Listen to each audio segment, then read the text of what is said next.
Assalamu alaikum. I am Hafza Aliza Yaqub. Today we discuss on pro-social behavior helping others. यानी कि आज की हम अपनी वीडियो में डिस्कस करेंगे कि प्रो सोशल बिहेवियर क्या होता है, हम दूसरों की हेल्प किस तरह कर सकते हैं। Definition pro social behaviour is defined as voluntary behaviour intending to benefit other. Pro social behaviour जो होता है ये एक वॉलंटरी बिहेवियर होता है जिसके अंदर एक इंसान जो है वो दूसरे पर्सन को बेनिफिट देता है, उसे फ़ायदा पहुंचाता है। It is characterised by acts of kindness, ये एक काइंडनेस की टर्म है। कंपैशन एंड हेल्पिंग बिहेवियर, ये एक हेल्पिंग बिहेवियर होता है which many consider to be one of the finest qualities of human nature, जिसे ह्यूमन नेचर की एक जो फाइनेस्ट क्वालिटी है वो कहा जाता है, यानी कि दूसरों की हेल्प करना। Pro-social behavior is doing something to benefit, help or care for someone else because you believe that other people feelings and experiences are important. Pro social behaviour जो है इसमें क्या होता है कि एक पर्सन दूसरे पर्सन को बेनिफिट देता है, उसे फ़ायदा पहुंचाता है, उसकी हेल्प करता है, उसकी केयर करता है, क्योंकि उसका यकीन होता है डैट अदर पर्सन फीलिंग के दूसरे पर्सन की जो फीलिंग एक्सपीरियंस है वो इम्पोर्टेंट है। For example it might be showing kindness by speaking gently to someone और कंसीडरिंग देयर फीलिंग, यानी दूसरे पर्सन के साथ जो है वो काइंडली बात करना, उसकी फीलिंग को समझना, ये एक प्रो सोशल बिहेवियर है। किसी की हेल्प करना, कन्फर्टिंग समवन हु इज़ सैड और हर्ट, या और अगर कोई पर्सन सैड और हर्ट है तो उसको क्या करना, कंफर्ट करना, उसके साथ उसे एम्पैथी शो करना, उसके साथ उसकी फीलिंग वगैरह शेयर करना और उसको ये एहसास दिलाना कि हम तुम्हारे साथ हैं। ये प्रो सोशल बिहेवियर की एक डेली रूटीन की एग्जांपल है। ये एक फिगर है जिसमें प्रो सोशल बिहेवियर को ही उजागर किया जा रहा है कि एक पर्सन है, उसके पास ज़्यादा है और वो क्या कर रहा है, यानी उसके पास एक बिग बाउल है और वो जो 3 पर्सन है उनके पास 3 स्मॉल बॉल्स है और वो अपने पास से दूसरे पर्सन की हेल्प कर रहा है, उसको दे रहा है। प्रो सोशल बिहेवियर जो है वो समटाइम्स जो है वो रेसिप्रोकल होता है, यानी गिव एंड टेक के ऊपर चलता है कि हम एक पर्सन की हेल्प करते हैं कि अगर हम एक पर्सन की हेल्प करेंगे तो नेक्स्ट टाइम जब हमें हेल्प की ज़रूरत होगी तो वो पर्सन हमारी हेल्प करेगा।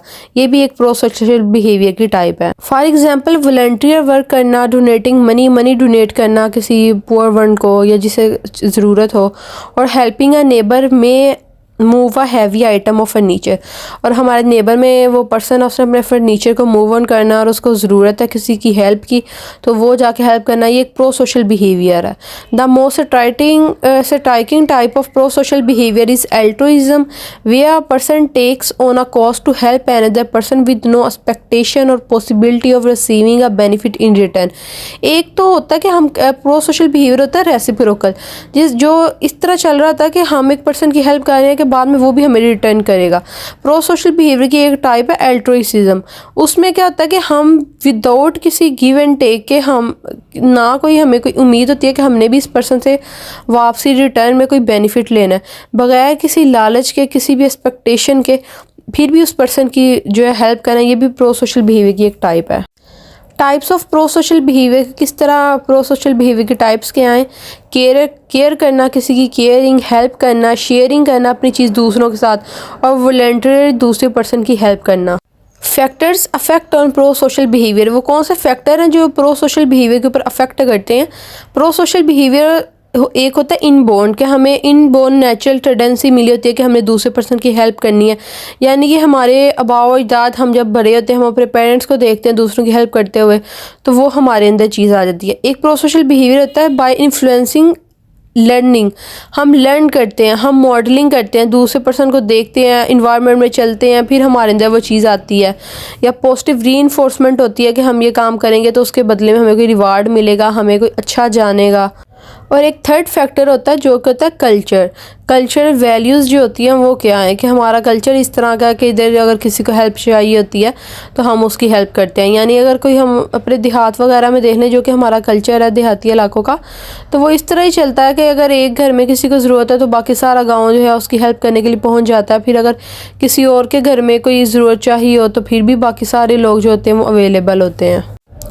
Benefits of pro social behaviour, helping others, हम दूसरों की हेल्प करते हैं उसके बाद हमें अच्छा फील होता है, हमारा मूड पॉजिटिव हो जाता है, स्ट्रेस लेवल जो है वो कम होता है, एंजाइटी डिप्रेशन कम होता है। ये जो है ये प्रो सोशल बिहेवियर के बेनिफिट्स होते हैं, यानी दूसरे पर्सन की हेल्प करें तो उसके बाद हमें ये बेनिफिट्स मिलते हैं। और सोशल रिलेशनशिप जो है वो बेहतरीन जो है वो बिल्डअप होता है, लोगों के साथ हमारा मिलना जुलना अच्छा हो जाता है, फ़िज़िकल हेल्थ बेहतर होती है। जब हम एक पर्सन की हेल्प करते हैं हमारी हेल्थ, हमारी जो जहन होता है, हमारे से स्ट्रेस जो है वो कम होता है और उसकी वजह से हमारी जो फ़िज़िकल हेल्थ है वो भी बेहतर होती है। What causes pro social behaviour, वजूहात क्या हैं प्रो सोशल बिहेवियर की। The purest form of pro social behaviour are motivated by altruism and unselfish interest in helping another person. एक खास करती है एल्ट्रुइज्म के, हम बगैर किसी लालच के कि हमें भी रिटर्न में से चाहिए फिर भी एक पर्सन की हेल्प कर रहे होते हैं। According to Santrock, the circumstances most likely to evoke altruism are empathy for an individual in need और a close relationship between the benefactor and the recipient. हम किसी की हेल्प एक इस वजह से कर रहे होते हैं कि हमें अच्छा फील होगा, एक वजूहात होती है कि हमें उसके साथ एम्पैथी फ़ील होती है। हम दूसरे पर्सन के साथ जो होते हैं कि हम उसको फ़ील कर रहे होते हैं कि वो इस वक्त किस हालत से गुजर रहा है। यानी अगर किसी पर्सन के पास पैसे नहीं है और वो रो रहा है तो उसको हम एम्पैथी के उसके साथ फ़ील कर रहे हैं कि अगर इसकी जगह पे हम खुद को रख के देखते हैं कि इसकी जगह पे अगर हम होते तो हमारा क्या होता। उस वजह से वो भी एक काज होती है प्रो सोशल बिहेवियर की। इसके अलावा ये कि अगर कोई सोशल क्लोज रिलेशनशिप है हमारा उनके साथ, यानी हमारे वो बहुत अच्छा उनके साथ मिलना जुलना है, और यानी कि अगर कोई हमारा रिलेटिव है और उसको इस तरह ज़रूरत पेश आती है तो किसी और लोगों की निस्बत हम उसकी ज़्यादा हेल्प करते हैं। Theories of pro social behaviour, जो मोस्ट कॉमन थेरीज हैं वो किन selection theory, the reciprocity norm and the empathy altruism hypothesis. यानी कि किन सिलेक्शन जो है उसके अंदर क्या होता है कि हम हेल्प करते हैं कि वो पर्सन हमारे यहाँ उसके साथ क्लोज रिलेशनशिप होता है। रेसिप्रोकल नॉर्म में ये होता है, रेसिप्रोकल हमें होता है गिव एंड टेक के ऊपर कि हम उसकी हेल्प करेंगे तो बाद में रिटर्न में वो भी हमारी हेल्प करेगा। और एम्पैथी एल्ट्रुइज्म होता है कि हम उस पर्सन की जगह पे ख़ुद को रख रहे हैं, उसके साथ फिर हम ख़ुद को फील करते हैं, एम्पैथी शो करते हैं, इस वजह से हम उसकी हेल्प करते हैं। किन सिलेक्शन थेरी, यानी कि जो जिस पर्सन को हेल्प चाहिए उसके साथ हमारे जीन्स सेम है, वो हमारे जानने वाला इसकी बेस के ऊपर हम उसकी हेल्प करते हैं। रेसिप्रोसिटी नॉर्म्स के अंदर क्या आता है कि हम उसकी हेल्प करेंगे तो वो बेहतर फील हो जाएगा, पॉजिटिव फीलिंग आएंगी, तो बाद में वो किसी और पर्सन की हेल्प करने के लिए या वो रिटर्न में हमारी हेल्प करने के लिए भी एग्री हो जाएगा। एम्पैथी एल्ट्रुइज्म हाइपोथेसिस कि हम उस पर्सन की जगह पे खुद को रख के देख रहे हैं और फिर हम उसके साथ सिर्फ सिंपैथी नहीं, हम उसके साथ एम्पैथी शो कर रहे हैं और देख रहे हैं कि अगर उसकी जगह पे हम होते तो फिर उस वक्त क्या सिचुएशन होती, और फिर इसकी बेस के ऊपर हम उसकी हेल्प कर रहे हैं। ये जो है ये भी एक थेरी है प्रो सोशल बिहेवियर की। ये एक फिगर है जिसमें एम्पैथी एल्ट्रुइज्म हाइपोथेसिस का बताया जा रहा है कि पर्सन ऑब्जर्व करता है पहले इमरजेंसी को, फिर एम्पैथी उसके अंदर अराउज होती है और फिर person provide help simply because victim need help and because it feels good to provide help. यानी कि पहले इमरजेंसी सिचुएशन देखना, फिर एम्पैथी अराउज होती है, फिर हम दूसरे पर्सन की हेल्प करते हैं। It is a proposal that pro social behaviour is motivated solely by the desire to help someone in need. यानी हम एक पर्सन के साथ एम्पैथी शो करते हैं और फिर उसकी हेल्प करते हैं। Steps of pro social behaviour, steps क्या है? सबसे पहले हम एक प्रॉब्लम को देखते हैं कि प्रॉब्लम कहाँ पे आ रही है या प्रॉब्लम है क्या है, फिर इमरजेंसी को देखा जाता है, फिर देखा जाता है कि क्या ये हमारी रिस्पॉन्सिबिलिटी है कि हम यहाँ पे अपना प्रो सोशल बिहेवियर दिखाएं या ना दिखाएं, और फिर उसके बाद अगर हमें डिसाइड हो जाता है कि हाँ ये हमारी रिस्पॉन्सिबिलिटी है, यहाँ पे हमारा एक्ट करना बनता है, तो फिर हम वहाँ पे एक्ट करते हैं। हम पहले देखते हैं किस तरह एक्ट किया जाए, यानी कि पहले हम एक प्रॉब्लम देखते हैं कि नेक्स्ट पर्सन को प्रॉब्लम है क्या, यानी अगर उसे पैसों की ज़रूरत है फिर हमें देखना कि कितनी ज़रूरत है उसे, क्या कितनी इमरजेंसी है, वो इंटरप्रेट करनी है। उसके बाद देखना कि क्या हम उसकी ये नीड पूरी कर सकते हैं या नहीं, फिर अगर हम उसकी ये नीड पूरी कर सकते हैं तो हमने फिर उसके ऊपर एक्ट करना है। What is the impact of pro-social behavior? Indeed, the researchers found that on a given day, pro-social behavior decreased the otherwise harmful effect of stress on positive affect. Pro social behaviour जो है वो दिन ब दिन देखा जा रहा है कि वो कम हो रहा है। Negative effect and overall mental health. In other word, by helping other during time of stress we may actually by helping our self. यानी कि इसमें देखा जा रहा है कि ज़्यादातर क्या होता है कि जिस तरह ये देखा जा रहा है कि अगर एक पर्सन को स्ट्रेस है तो वो दूसरे पर्सन की अगर हेल्प कर रहा है तो उसके साथ उसके अंदर एक प्लेजेंट फीलिंग आती है। नेगेटिव अफेक्ट जो है वो पॉजिटिव अफेक्ट में चेंज हो जाता है, वो पर्सन की जो फीलिंग है उसके ऊपर अच्छा इम्पैक्ट पड़ता है।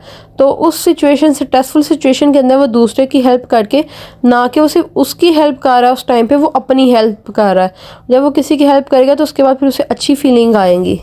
Who founded pro-social behavior? किसने प्रो सोशल बिहेवियर को फाइंड किया था? 1970 में एक बायोलॉजिस्ट था एडवर्ड ओ विल्सन। इसने सोशल बायोलॉजी के अंदर ये social behaviour of animal and human की स्टडी को कहा जाता है social biology, the study of social behaviour of animal and humans. इसने विल्सन ने जो था उसने ये टर्म इंट्रोड्यूस करवाई थी हेल्पिंग की। Disadvantage of pro-social behavior. However, investing in pro-social display can sometimes yield social cost. Excessively generous individual risk losing their good reputation.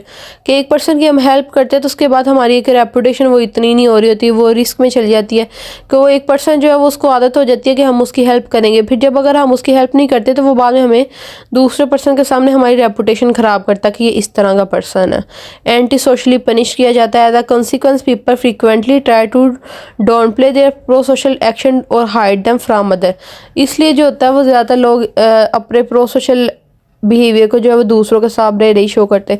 या एक ये भी डिसएडवांटेज होता है कि अगर एक पर्सन हम हेल्प आउट कर रहे हैं तो उसके बाद हमारे साथ ये तवक्का रखी जाती है कि हमें जब भी हेल्प की ज़रूरत होगी उस पर्सन को तो हम उसे हेल्प प्रोवाइड करेंगे।